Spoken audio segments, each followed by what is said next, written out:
Bonjour, aujourd'hui on se retrouve dans les Yvelines pour aller à la rencontre d'Anthony. Il est télépilote et il travaille dans les métiers du géomètre. Sa particularité, c'est qu'il doit assurer la sécurité de ceux qui travaillent ici sur la carrière de Guerville. Allez, c'est parti!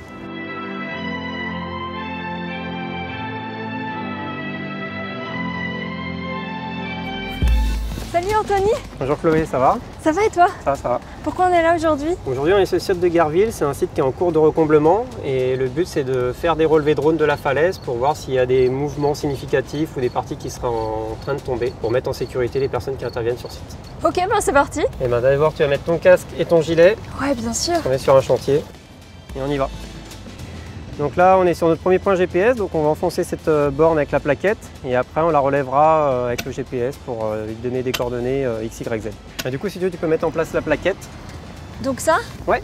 Ça sert donc, à quoi? juste, voilà, juste à mettre, mais en fait ça nous permet que le drone il puisse le voir depuis le ciel comme il faut. Voilà, top. Là on met un porte-jalon, comme ça nous permet de poser la canne dessus. On installe notre GPS pour référencer le point qui est au sol. Et après, on va aller faire les 20 autres qu'il y a dans la carrière pour référencer le drone. On n'a pas fini quoi. Il est énorme ce drone. Ouais, il est un peu plus gros que ce qu'on voit d'habitude. Ça nous permet d'emmener un plus gros capteur dessus. Et du coup, ça nous permet, grâce à ça, d'avoir tous les moindres petits reliefs de la falaise, comme on peut voir ici. Là. Donc là, c'est bon, on est prêt pour le décollage. Ok. Donc là, on va faire les photos de toute la falaise. Donc elle a à peu près 1,5 km de long. Ouais. Donc c'est moi qui déclenche à chaque fois, chaque photo, tu vois. C'est ce que j'entends. Voilà, exactement. Et à chaque fois que je déclenche, c'est que j'ai assez de recouvrement sur chaque photo. De retour. Maintenant qu'on a les données, on va pouvoir aller les traiter au bureau. Allez. Ça en est où au niveau de tes données? C'est toujours en cours de traitement, mais regarde, j'ai le vol de la dernière fois. Il y a à peu près 1000 photos qui ont été prises pendant la mission. Ouais. Et donc là, je suis venu exprès sur cette zone-là, là, tu vois la partie blanche. Ici? Ouais. Donc ça, c'est une partie qui s'est écaillée l'an dernier. Au moment où ça a gelé, c'est tombé. C'est vraiment une étape pour prévenir des éboulements qu'il pourrait y avoir ou qui sont amenés à être visibles avant qu'ils se produisent, quoi. Donc là, on est parti des images pour avoir le visuel de chaque partie de la falaise. Ouais. On en obtient un autre nuage de points. Il y a combien de points là? Il y a à peu près 1 milliard de points, 917 millions, quelque chose comme ça. Donc, heureusement que tu as ton drone parce que... Et pas pouvoir fournir au client un résultat en disant bah là, faites attention, il y a une zone qui est en train de bouger plus qu'une autre.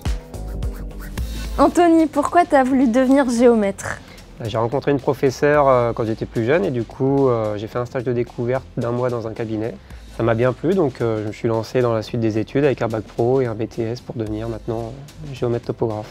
Voilà. Et donc pour toi, en quoi la profession de géomètre est utile à la société ou à l'environnement? Bah, pour moi, mon métier il est vraiment utile à la société.